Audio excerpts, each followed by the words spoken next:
Evet. Niye geldin dese de ne demek Daçaga niye geliyor oldun anda? Sen buraya gel dedi bile de. Ошон үчүн барган жокмун да силер ошондо чакыргандачы ушу бир балянын үстүнөн чыкпайын деп. Bir bala Zalina жазбасаң эле болду, все нормально. Ошон үчүн мындай анча мынча жер керек баргандан корком да ошонун нерселерденчи. Жок, Zalina жазбасаң между нами калып кете берет бул нерселер. Сени көз кандай өткөндө Нурлан байка айткандай. Абу Көмөрдүкү между нами болуп эле калып кете берет экен депчи. Sen тиіп ал да дейт. Абу мени албайт. Албайсың эми. Экөө үчөө келип жаз. Бул шаардык кыз деп. Мен шаардык кыз алам деп атпаймынбы? Мен ой. Өзүм айылдамын го. Жокта эне шаардан алайлы кичине кыргызорду өстүрөлү. Gel koysam da Elenos hit болосун да. Эч ким өкөз деп эч ким представлять эте албайт да Айдай менен Абу деп элесе өкөз жүргөнүбүздү. Өйшүп атсаңыз камекада отурам. Ё-моё, кайф. Мяу деп койсоң. Мен азыр үйлөнгөн, мага эртең сөп дегенде биз эми келтабыз. Мен 1 жыл болду бул нерсе чөйрөгө чыкканым. Азыр үйлөнүп алсам мен артыма жүргөн кыздар. Азыр эми өзүң гулайт этип, багы жаштыктын эмесин көрүп ал да мындай балын демекчи. Капта карып калгандай сүйлөйсүң го сен, а? Жок, эми Биз көрдүк, жанчы полный көрүп чыктык. Негринен көрдүк, Орусунан көрдүк. Деп Кытайынан көрдүк, Вьетнамынан көрдүк. Вьетнамга көрбөгөнүбүз үчүн фамиликтер калды. Ужас. Даваша. Конечно, азыр. Азыр эртең бурса, болот. Баары максат менен чыга берет. Эртеден мен семеда негизи эрте үйлөнүп, эрте чоңойсо ал да жакшы экен да. Көп жаштар азыр үйлөнгөн алып кайра разводиться же это вот. Темалары пампарасат иштебегендер. 5 минутталык кайфка азгырылып, үйлөнүп алгандан кийин көңүлүнөн кийин калып анан кийин ажырашып кеткендер. Катын бага албайт да. Катын багыш керек. Багыш үчүн аласың да катынды багам деп аласың да. Мен муну иштетем деп албайсың да. Катын үйгө коюп коюп туруп, мен үйлөнсөм, мен катыным иштебейт көчөдө. Толку үйдө болот. Можно я тогда за тебя замуж выйду?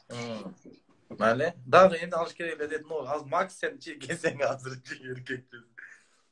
Мен медабик ал. Битта адырлалин ал. Капкарасынан ал. Жол болсом Red Bull ал. 99 рубль болуп аткан. Анан өзүңө кола ал. Үйдө отуруш керек. Катын киши болгондон кийин. Катын киши шымы шырт айтып ал, эмчеги мындай кылып ал, анан чыгып алат, көчөгө чыгып алып. Көчөгө чыккан азыр келиндер деле иштеп эле жаштакай эле жүрүшпөйбү? Эми иштеп атат, эми катыны бага албаса иштей албайт, иштейт да. Эркеги бага албаса катыны көчөгө чыгып багат да. Аялы көчөгө чыгып кетет да. Эркек киши багыш керек. Кимге жаксың, жакпасың? Сөзүм катты Нет, смотри, Абдула, давай, если на то пошло. Если в Москве подумать, там 50-60% все женщины, в основном женщины. Орустар, сен орустарды аралашпай кой бер, буларың көтү кургабайт. Кыргыздарды айттым, өзүбүздүн элди айтып атам. Нет, наши девчонки, на самом деле очень много наших. Эми бизде эми ошол акча жоктугунан, жумуш жоктугунан, биздин эркектерибиздин көбү иштебей, жалкоо болгондуктан эжелери жүрөт да жактан көрүнгөн жерде. Баары эле сенде дейсиңби? Баары менде эмес, эми ошого аракет кылышыбыз керек деп атам. Эми бизден кийин мен деле азыр жерде карап 1000 канчалаган жаштар. Не, ну знаешь, я еще в Москве не встречала такого парня, который бы, я не знаю, позволил бы себе там, я не знаю, там лишний там раз куда-то сходить, оплатить за счет там за девушку и так далее. Все какие-то там либо бездельники, либо, я не знаю, жадные, что ли, либо еле как живут, и за счет этого многие девчонки даже сами за себя оплачивают счет, и мало того, что себя оплачивают, и оплачивают за мальчика. И таких очень много. Не деп атам? Кыргызча сүйлөчү. Мен орусча анча түшүнбөгөнүм үчүн аббанчык дегендерин түшүнүп атам. Кыргыздарда дейм, биздин кыздар көп акча табат балдарга караганда көрү. Шот мутко келгенде кыздар өздөрү жаап коет дейм балдарга караганда. Туурабы? Байкадың беле? Ооба, ооба. Азыркы биздин балдар ал кыз шот жабылса деле эми ага баары бир унчукпай жаптырып кое берет, байкадың беле? Мындайда эми ошо кыздар шотун жаап кое берет деп эми аны катыны беле. Аны алып келип чайын алып берип курсагым тоюп үйүнө кетирип бергидей. В смысле катыны беле? Жаным карындашы беле. Көчөдөн таап эле апарып анан чай алып берип курсагым тоюп бизден пул иштеген экенбиз. Смотри, а если ты меня позовешь, грубо говоря, там пойдем покушаемся, ты будешь оплачивать за мой счет или не будешь оплачивать? Sen şot problema kılıp durasın, yakta kanday problemalar жатса şot bu жерде. Жок, сен ошо, нет, келип ошо Жок, мен деле кыздар менен жолукканда айтам, давайте на şu 50 отурабыз, и всё. Мен манты алсам, сен аш ал. Сен нан алсаң, мен чай алайын. Вот, болду. Эч кандай андай капачылык болбойт. Просто я не знаю. Негизичи, сен андай балдарга, мужик балдарга сен жолугуп экенсиң, мужик балдар көп андай. Я не знаю, мен билем да, силердин мындай айланаңарда силер менен жүргөн балдар кандай балдар экенин мен бир карап эле билем да. Кандай балдар? Мен кандай бала экенин айтпай эле кой, энем жаман деп айта албайм, жакшы деп айта албайм, же башка деп айта албайм. Анан кийин эле балдар жаман дей бербейли, барып кыздар көтүңөрдү кыз кыла. Не, у меня есть друзья, которые счет оплачивают, в принципе, но их очень мало. Больше тех, кто не оплачивает. Лично мен кыздарга мен мындай лично мен кандай ойлойсуң, жаман ойлойсуң, мен лично бир кыздаргачы нормально кошет эткен эмесмин. Же 1000 сом пулун алам, же 50 короче, ушундай да. В общем, Я силер жакынсыңар. Силер жакынсыңар эми. Силерге можно да, биз көптөн бери таанышпыз. Анан бир көргөн кызыңга давай деп 50 чыгар дейм. Сен, допустим, кыз жагып калса, сен аны свиданияга чакырсаң, анда свиданияңда 50 на 50 каласың. О, конечно, ты не долго свидания, хатанıyam 50 на 50. 2000 сим айтып, 1000 бер дейм да. Сен хатага барасыңбы? Хатага барбайм, мен аякта жашайм го. Я думала, ты не ходишь в такие места. Ой, блин. Эгер мен мага жаап кала турган кыз жок болуп атпайбы? Мен айко бирөөнү сүйө албай атам, бирок бирөөнү сүйүп атам, ал менден алыс болуп атат да. И аны мен дагы по жизни көргөн эмесмин да.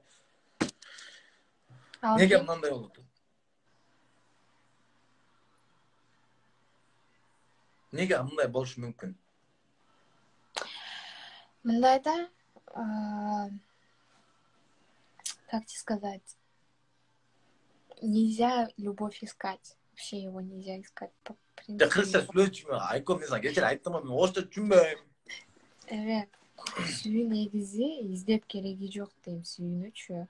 Ал жок нерсе да, анан азыр биз чоңойгон сайын биз акылдуу болуп баштайбыз, баягы опыт менен опыт болуп, ар бир адам бизге жакпай баштайт да, анан кийин баягы вот мать природа такая, что мы должны жениться, там замуж выходить, рожать детей. Приходит время, анан биз үйлөнөт экенбиз. Баягы күйгө тийип, баягы үйлөнгөндөн кийин анан ошону сүйүү башталат имиш. Ал баягы опять же привычка, баягы көнүмүш адат, баягы природада болгон нерсе бизге да заложены да. Ошол үчүн баягы сүйүү деп азыр көрүнгөн менен жүрүп, көрүнгөн менен сүйлөшүп, аны издеп, анан убакыт коротуунун деле кереги жок дейм да. Мындай да, мисалы үчүнчү. Мисалы үчүн мындай да, мисалы мен мурунтан бери элечи бир кызды сүйгөм да, мектепте окуп жүргөн балдачы. Бирок ал кыз до сих пор бар. Ал кыз жүрөт мындай эле жанында элечи эми. Ошол маалда сүйгөм. Бирок ошол маалда өлгөнбү? Себеп дегенде ал кыз ушу мектептен эң эле сулуу эле да, себеп дегенде үйүнөн эчке чыкпайт эле, аппак кыз эле да. Анан баары ошону сүйөт элек. Анан ошол кыз катуу сүйүп калган окшойбуз. Анан кийин ошентип жүрүп, ошол кыз ошентип карабай койгон да. Анан ошондон сүйдөн көңүл калдыбы? Негизи менде чувство бар болчу негизи бул нерсеге. Баягы коркосуң кайра эме бирөөнү жакшы көрүп калыштан, бирөөнү Мен жактыргандан. коркпойм. Эгер сүйө турган болсомчу нормально болмок эле да. Анан кийин Может, ойлонуп калам, кээде бир кызды табсам мурду жакпай калат, кээде оозу жакпай калат, кээде жыты жакпай калат, типа ошондой да. Же болбосо шампунун жыты жакпай калат, типа ошондой да. Кээде чачым май болуп ошонусу жакпай калат. Бир жеринен түп точка кармайм да жакпай кала берет да. Да, сразу этот минустарын издейт экенсиң да, короче. Ооба да.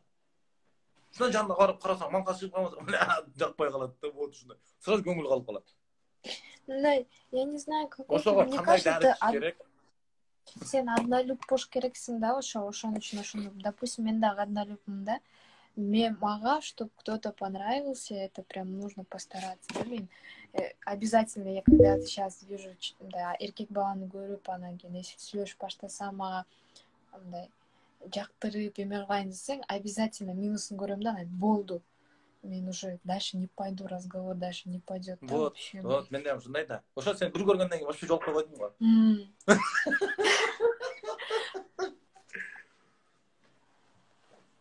Айкой жалапты отот көрдүм, элим бар мен жалапты ойлоп. Ушулар блокировать этип коем мен. Антпегиле, билбей туруп бирөөнү антип сүйлөбөгүлө. Дурак дейт. Күйүм окшобочу дейт. Сени блокировка кылам азыр. Көтүңөр кызсаңар, өзүңөр эжеңерди ham шо көресиңер. Бул кызы эмнесине чыгып калыптыр айтсаң дейт. Чынбы дейт. Доке дейт. Рахатчик. Бул кыздын эмнеси чыгып калыптыр айтсаң, эмнеси чыгып калыптыр? Ток сүй эле дейт. Билбейм эми сүйүшүнөн үйүнөн башкасынан урдум менчи. Мен чечимге келдим, мен сүйбөйм эле бир кызды эгер мына жаап кала турганда жана кызды жакшы көрбөй туруп эле үйлөнүп алайын деп атам. Да бир жеринен айып таппайчы, өз негизи баарыбыз мен ham айыпым бар да, мен ham аппак эмесмин да, мен ham сасыкмын да, ошондой эле нерсе да. Айтат го баягы көнүп калып, анан кийин стерпиться, слюбиться депчи, баягы убакыт менен баягы адам жаман, канча жаман көрсөң дагы бир күнү келип адамдын жакшы нерселерин көрүп баштайт экенсиң. Это обычно бывает, допустим, жана ала качып деле үйлөнүп, анан ата энелери сүйлөшүп деле үйлөнүп калышат го. Башында бири бирин жаман көрүп эле, анан аягында баягы көнүшүп, бири бирин жакшы көрүп жашап кетишет го. Это тоже опять вопрос времени, да, убакыт өткөн сайын баягы убакыт менен боло турган нерсе экен да. Кемчиликтерин көрүп баштасаң, кийин ошо кемчиликтерди жактырып баштайт экенсиң. Ошо. Ооба.